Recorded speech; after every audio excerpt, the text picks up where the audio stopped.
ডিম এমনই এক খাবার যার স্বাস্থ্যগুণ যেমন সর্বজন বিদিত, তেমনি ডিম খেতে ভালোবাসেন না এমন মানুষও প্রায় খুঁজে পাওয়া দুষ্কর।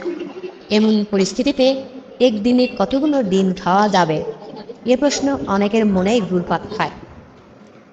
যারা ডিম খেতে ভালোবাসেন তারা একসঙ্গে একাধিক, এমনকি দিনে ৩-৪টি ডিমও খেয়ে ফেলেন।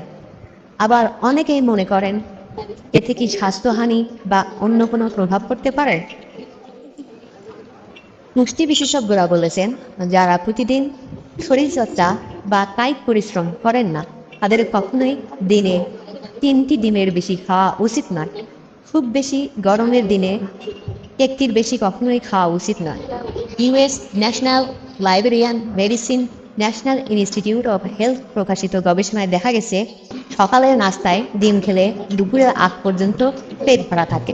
ঠিক একইভাবে 36 ঘন্টা পর্যন্ত ক্যালোরি গ্রহণ করার মাত্রাও কমে যায়।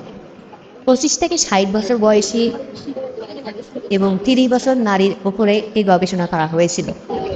পেশি ও হাড়ের জোড়া বাড়াতেও সাহায্য করে ডিম। সেই সঙ্গে কিভাবে ডিম খাচ্ছেন সেটিও গুরুত্বপূর্ণ। তেল না থাকার জন্য সিদ্ধ ডিম সবচেয়ে বেশি স্বাস্থ্যকর।